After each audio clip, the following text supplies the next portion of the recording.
Our channel. போன part 2ல் வந்து நம்ம இந்தியாவோட பலம், பொருளாதாரத்தோட பலம் பலவீனம் பார்த்தோம் இல்லையா. ஸோ இந்த வீடியோவில் நம்ம என்ன பார்க்க போகிறோம், பார்ட் 3ல் இந்தியாவில் மக்கள் தொகை போக்கு அப்படின்றத நான் போன வீடியோவில் சும்மா ஒரு ஷார்ட் மாதிரி இதெல்லாம் சொல்லியிருந்தேன் இல்லையா. இதை தான் நம்ம பார்க்க போகிறோம்னு சொல்லியிருந்தேன். 7 டாபிக். இந்த 7 டாபிக் என்னென்னது பார்த்துருவோமா. ஃபஸ்ட் என்ன இருக்குது, மக்கள் தொகை அளவு இருக்குது. மக்கள் தொகை அளவு என்னென்னு பார்ப்போமா. ஓகே வாங்க. மக்கள் தொகை அளவு. ஸோ இது வந்து என்னது, மக்கள் தொகை கணக்கெடுக்கப்பட்ட ஆண்டு. இது வந்து கோடியில் மக்கள் தொகையோட அளவை வந்து கோடியில் கணக்கு பண்ணிப்பாங்க, கோடிகளில் கணக்கு பண்ணிப்பாங்க. சராசரி ஆண்டு வளர்ச்சி. ஸோ ஒவ்வொரு வருஷத்துக்கும் அந்த வளர்ச்சியை வந்து என்ன செஞ்சிருப்பாங்க, கணக்கு பண்ணிப்பாங்க. இதில் வந்து நீங்கள் மெயினாக பார்க்க வேண்டியது எது அப்படின்னு பார்த்தீங்கன்னா, எல்லாமே தான் பார்க்கணும். பட் மெயினாக லாஸ்ட் இயராக நடந்த இந்த இன்சிடென்ட் மட்டும் என்ன செஞ்சுக்கணும், நீங்கள் நல்லா நோட் பண்ணி பார்த்துக்கணும். இதில் இருந்து தான் கொஸ்டின் வரும். சரிங்களா. ஓகே. 1991ல் மக்கள் தொகை எப்படி இருக்கா, 84.33. சராசரியான வளர்ச்சி 2.16. அதேமாதிரி 2001ல் 102.70. அதே மாதிரி சராசரி ஆண்டு வளர்ச்சி என்னது 1.97. 2011ல் 121.02, 1.66. சரியா. இதுதான் மக்கள் தொகை அடர்த்தி. இப்போ கடந்த 100 ஆண்டுகளில் 4 மடங்கு மக்கள் தொகை அளவு அதிகரித்தது. ஸோ 100 ஆண்டுகளில் 4 மடங்கு என்ன செஞ்சிருக்காங்க, மக்கள் தொகை வந்து அதிகரிச்சது அப்படின்னு சொல்கிறாங்க. அதிகரித்து உலக அளவில் சீனாவுக்கு அடுத்தபடியாக 2வது இடத்தில் உள்ள இந்தியா. ஸோ மக்கள் தொகை இடத்துல சொன்னோம் இல்லையா, சீனாவுக்கு அடுத்தபடியாக இந்தியா 2வது இடத்துல இருக்குது அப்படின்னு சொல்லிட்டு அதான் இங்கே சொல்லியிருக்காங்க. இது கேட்பாங்க, கடந்த 100 ஆண்டுகளில் எத்தனை மடங்கு அதிகரிச்சிருக்கு அப்படின்னு கேட்பாங்க. 4 மடங்கு. சரியா. இது ரொம்ப முக்கியமானது. சரியா. உலகின் புவிப்பரப்பில் இந்தியாவோட பரப்பளவு எவ்வளோ, 2.4%. உலக வருவாயில் இந்தியாவோட வருவாய் எவ்வளோ, 1.2% வருவாயை கொண்டுள்ளது. அதே மாதிரி உலக மக்கள் தொகையில் எத்தனை பேர், இந்தியா 17.5% கொண்டுள்ளது. அதே மாதிரி உலக மக்கள் தொகையில் 6ல் ஒருத்தர் என்னவா இருப்பாங்களாம், 6ல் ஒருத்தவர் இந்தியராக இருப்பாங்களாம். சரி. அடுத்து யூபிலையும் மகாராஷ்டிராலையும் என்ன செஞ்சிருக்கு, ரெண்டுமே என்னது, மக்கள் தொகையில் என்ன செஞ்சிருக்கு, அதிகமாக இருக்கக்கூடிய, அதாவது 3ஆம் இடம் பிடித்திருக்கக்கூடியது. ஸோ அமெரிக்க ஐக்கிய நாடுகளை விட அதிகம். ஸோ அமெரிக்க ஐக்கிய நாடுகளில் எவ்வளோ இருக்கும், அந்த மக்கள் தொகையை விட இது வந்து அதிகமான மக்கள் தொகை கொண்டுள்ளது அப்படின்னு சொல்லியிருப்பாங்க. இந்தியாவில் சில மாநிலங்களின் மக்கள் தொகை உலகின் பல்வேறு நாடுகளின் மக்கள் தொகை விட அதிக அளவு இருக்கும். ஸோ உலகத்தில் இருக்கக்கூடிய மக்கள் தொகை, இந்தியாவில் சில மாநிலங்கள் இருக்கு இல்லையா, ஸ்டேட். ஸோ ஒவ்வொரு ஸ்டேட்லையுமே இருக்கக்கூடிய மக்கள் தொகை பல்வேறு நாடுகள் மக்கள் தொகை விட என்ன சொல்லியிருக்கோம், அதிகமாக இருக்கும் அப்படின்னு சொல்லியிருக்காங்க. ஏன்னா சீனாவுக்கு அடுத்தபடியாக என்ன இருக்குது, இந்தியா தான் மக்கள் தொகையில் இருக்குது அப்படின்னு சொல்கிறாங்க. ஓகே. இதில் வந்து என்ன ரொம்ப இம்பார்ட்டன்ட் அப்படின்னு பார்த்தீங்கன்னா, இந்த யூபி, மகாராஷ்டிரா, உத்தரப்பிரதேசம், மகாராஷ்டிரம் இரண்டும் மக்கள் தொகையில் 3ஆம் இடம் எப்படி இருக்குமா, அமெரிக்க ஐக்கிய நாடுகளை விட அதிகமாக இருக்கும் அப்படின்னு சொல்லி கொஸ்டின் வரும். எதை விட அதிகமாக இருக்கும் அப்படின்னு கொஸ்டின் கேட்பாங்க. அப்போ அமெரிக்க ஐக்கிய நாடுகளை விட அதிகமாக இருக்கும் அப்படின்னு சொல்லிட்டு நீங்கள் வந்து என்ன செய்யணும், ஆன்சரில் எழுதி விடணும். அடுத்து இது ரொம்ப முக்கியம். இந்த 3 இயர்ஸ் வந்து ரொம்ப முக்கியம். சரியா. 1921, 51, 61. 21 என்னன்னு சொல்லுவாங்க, பெரும் பிரிவினை ஆண்டு அப்படிவாங்க. ஏன் அப்படி சொல்கிறாங்க அப்படின்னா, காலரா, பிளேக், இன்ஃப்ளூயன்ஸா அந்த மாதிரியான நோய்களில் என்ன செஞ்சுருப்பாங்களாம், நிறையா மக்கள் வந்து இறந்துருப்பாங்களாம். ஸோ குறைஞ்சிச்சு, ரொம்ப குறைஞ்சிச்சு. அதாவது எப்படி குறைஞ்சிச்சுன்னா, -0.03%. 3 கோடி மக்கள் என்ன செஞ்சுருக்காங்க, குறைஞ்சிருக்காங்க. ஸோ அதனால் இது என்னன்னு சொல்கிறாங்க, பெரும் பிரிவினை ஆண்டு அப்படின்னு சொல்கிறாங்க. அதே மாதிரி சிறுபிளவு ஆண்டு என்னன்னு சொன்னாங்க, மக்கள் தொகை பெருக்கும் வீதம் எப்படி பெருக்கமாயிருக்கு அப்படின்னா 33%லேருந்து 1.2% என்ன செஞ்சிருக்கு, குறைஞ்சிருக்கு.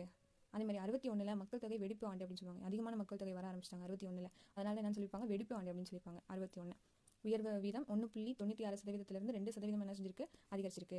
2001 மக்கள் தொகை 100 கோடி பில்லியனை கடந்தது. ஸோ 2001 எப்படி ஆயிடுச்சா, 100 கோடி பில்லியனை கடந்துருச்சு அப்படின்னு சொல்கிறாங்க. ஸோ பெரும்பிரிவினை, சிறுபிளவு, வெடிப்பு அப்படி என்ன ஆயிடுச்சு, 2001 மக்கள் தொகை கோடி பில்லியனை வந்து தாண்டிடுச்சு அப்படிங்கிறாங்க. இதில் 2011 இளைஞர்களின் மக்கள் தொகை குறிப்பிடத்தக்க அளவில் உள்ளது. ஸோ 2011 என்ன ஆயிடுச்சு, இளைஞர்கள் எப்படி ஆயிட்டாங்க, ஒரு குறிப்பிட்ட அளவில் வந்துட்டாங்க. அடுத்து நம்ம பிறப்பு இறப்பு விகிதம் பார்த்தோம் இல்லையா, இது இம்பார்ட்டன்ட். சரியா. நான் சைடில் போட்டுக்கிறது எல்லாமே இப்படிதான்.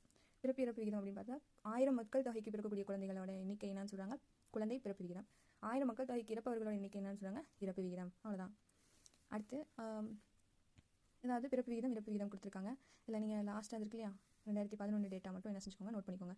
2011 21.8, இறப்பு விகிதம் என்ன 7.11. ஸோ கேரளா என்னன்னா ஒரு மிக குறைந்த பிறப்பு விகிதம் அப்படின்னு சொல்கிறாங்க, 14.7.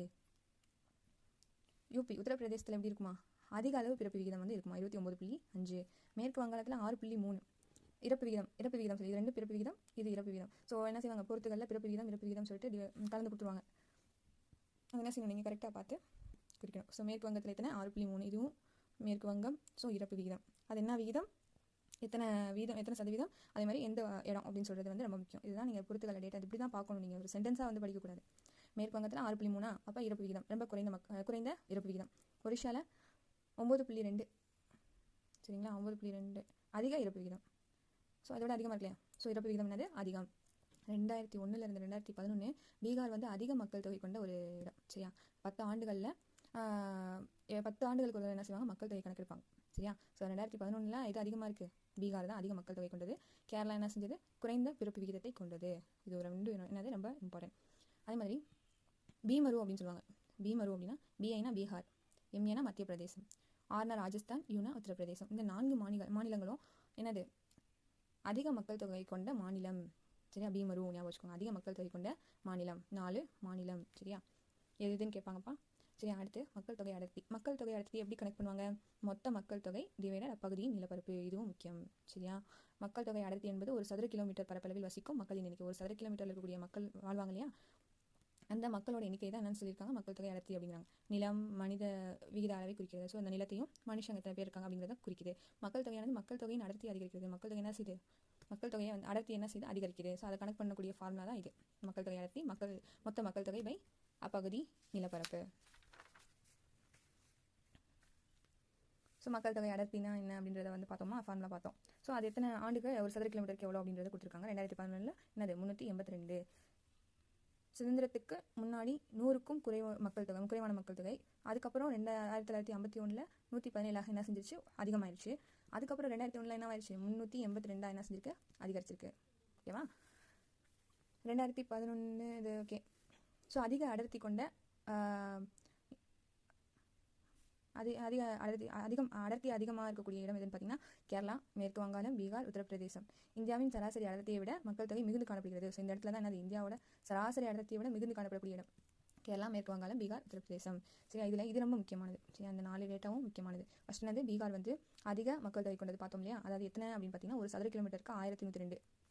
அதே மாதிரி மேற்கு வங்காளமும் அதே மாதிரி தான், அதிக மக்கள் தொகை கொண்டது. ஒரு சதுர கிலோமீட்டருக்கு 850 பேர் அப்படின்னு கணக்கு இருக்கும். அருணாச்சல பிரதேசம் வந்து ரொம்ப குறைவான மக்கள் தொகுதி. ஸோ ஒரு சதுர கிலோமீட்டருக்கு எத்தனை பேர் தான் இருப்பாங்களாம், 17 நபர்கள் தான் இருப்பாங்க.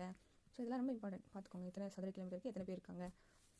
பாலின விகிதம் பார்த்தா 1000 ஆண்களுக்கு உள்ள பெண்களின் விகிதம். ஸோ 1000 ஆண்களுக்கு எத்தனை பெண்கள் இருக்காங்க அப்படின்னு பார்த்தா இந்த டேட்டா கணக்கெடுப்பு, அந்த பாலின விகிதம் எத்தனை பெண்கள் இருக்காங்க, 1000 ஆண்களுக்கு எத்தனை பெண்கள். ஸோ 2011 என்னவா மாறி இருக்கு, 940 மாறி இருக்கு. ஃபர்ஸ்ட் அதிகமாக இருந்திருக்கு, குறைஞ்சிருக்கு, அப்புறம் அதிகமாக. ஹரியானால 1000 ஆண்களுக்கு 877 பெண்கள். ஸோ குறைஞ்சிருக்கு. கேரளாவில் 1000 ஆண்களுக்கு 1084 பெண்கள். ஸோ என்ன செஞ்சிருக்கு, அதிகரிச்சு. கேரளா என்னது அதிகரிச்சிருக்கு, ஹரியானாவில் குறைஞ்சிருக்கு. பிறப்பின் போது வாழ்நாள் எதிர்பார்ப்பு அப்படின்னு பார்த்தோம் அப்படின்னா 1901 இருந்து 1911 வரைக்கும் வாழ்நாள் எதிர்பார்ப்பு விகிதம் வந்து எத்தனை வருடங்களாம், 23 வருடங்கள். வாழ்நாள் எதிர்பார்ப்பு வருடங்கள் எவ்வளோ, 23 வருடங்கள். இது ரொம்ப இம்பார்ட்டண்டானது. எந்த ஆண்டுன்னு பார்த்துக்கோங்க. இறப்பு விகிதம் வந்து அதிகமாக இருக்கும்போது வாழ்நாள் காலம் குறைவாகவும், இறப்பு விகிதம் குறைவாக இருக்கும்போது வாழ்நாள் காலம் அதிகமாக. சும்மா தெரிஞ்சுக்கோங்க, அவ்வளோதான். இதுதான் முக்கியம். இந்தியாவின் ஆயுட்காலம், ஆண்கள் எத்தனை, பெண்கள் மொத்தமாக எவ்வளோ அப்படின்னு சொல்லி கொடுத்துருக்காங்க. ஸோ 2011 இது எல்லாமே இம்பார்ட்டன்ட், எல்லாமே பார்த்துக்கோங்க. சரியா. எத்தனை பேர் ஆண்கள் இருந்திருக்காங்க, எத்தனை பெண்கள் இருந்திருக்காங்க, மொத்தமாக எத்தனை பேர் அப்படின்னு சொல்லி கொடுத்துருக்காங்க. எழுத்தறிவு விகிதத்தில் ஆண்கள் வந்து 4 ஒருத்தவங்க தான் என்ன செஞ்சிருப்பாங்க, எழுத்தறிவு பெற்றவர்களாகவும், பெண்களில் 12 ஒருத்தவங்க தான் என்ன செஞ்சிருப்பாங்க, எழுத்தறிவு பெற்றவங்களாக இருந்திருக்காங்க. எப்போ அப்படின்னா 1951. சராசரியாக 6 ஒருவர் மட்டும் எழுத்தறிவு பெற்றவர்கள். ஸோ சராசரியாக பார்த்தோம் அப்படின்னா எத்தனை பேர், 6 ஒருத்தவங்க மட்டும் தான் எழுத்தறிவு பெற்றவங்களாக இருப்பாங்களாம் 2051. அடுத்து 2011 சராசரி எத்தனை பேர், 74.04. சரியா. ஆண்கள் எத்தனை பேர், 82%, பெண்கள் 65.5%. ஸோ எழுத்தறிவு அதிகமாக இருக்கக்கூடிய மாநிலம் அப்படின்னு பார்த்தீங்கன்னா கேரளா 94%, மிசோரம் 91.3%, கோவா 88.7, ஹிமாச்சல் 82.8, மகாராஷ்டிரா வந்து 82.3, சிக்கிம் 81.4, தமிழ்நாடு எத்தனை 80.1. ஸோ அதிகமாக இருக்கிறது என்னது, கேரளா தான். ஸோ 2011 படி பீகார் 61.8% குறைவான எழுத்தறிவு விகிதம் பெற்ற மாநிலமாக உள்ளது. ஸோ குறைவான எழுத்தறிவு பெற்ற மாநிலம் எதுன்னு கேட்பாங்க, பீகார். அதிகமானது கேரளா. அதே மாதிரி மக்கள் தொகை இடத்துல என்னது, பீகார் தானே 2011 அதிகமாக இருந்துச்சுன்னு பார்த்தோம். ஸோ அதையும் நல்லா பார்த்துக்கோங்க, கம்பைன் பண்ணி படிங்க. பீகார் எங்கே வருதோ அதில் என்னென்ன டேட்டா கொடுத்துருக்காங்க, அது மாதிரி கேரளா இதில் வருதோ அதெல்லாம் என்னென்னு பார்த்துக்கோங்க. ஸோ ரெண்டையும் கம்பேர் பண்ணி படிக்கும்போது உங்களுக்கு வந்து ஒரு தெளிவு வரும். அதுலேருந்து குழப்பி கேட்பாங்க. நிறைய இடத்துல வரக்கூடிய அந்த இதெல்லாம் பார்த்துக்கிட்டிங்க அப்படின்னா ஈஸியாக இருக்கும். ஸோ ஸ்டெப் பை ஸ்டெப்பாக நீங்களாம் நோட்ஸ் எடுத்து படிச்சிட்டிங்கன்னா உங்களுக்கு ஈஸி தான். அடுத்து இயற்கை வளங்கள், புதுப்பிக்கக்கூடிய வளங்கள், புதுப்பிக்க இயலாத வளங்கள், அது வந்து நெக்ஸ்ட்டு பார்ப்போம். நெக்ஸ்ட் வீடியோ பார்ட் 4ல் நம்ம பார்ப்போம். ஓகேங்களா. ஸோ இது வரைக்கும் உங்களுக்கு பிடிச்சிருந்துச்சுன்னா கமெண்ட் பண்ணுங்கள், புரியலைன்னா கமெண்ட் பண்ணுங்கள், நான் கிளியர் பண்ணுறேன். இல்லை இப்படி நடத்தாதீங்க, வேறு மாதிரி நடத்துங்க, எங்களுக்கு புரியல அப்படின்னாலும் கமெண்ட் பண்ணுங்கள். ஸோ இதனால் கமெண்ட் பண்ணால் தான் எனக்கு தெரியும் இல்லையா. சரி, லைக் பண்ணுங்கள், ஷேர் பண்ணுங்கள், சப்ஸ்கிரைப் பண்ணுங்கள். ஓகே, நெக்ஸ்ட் வீடியோவில் பார்ப்போம். தேங்க்யூ.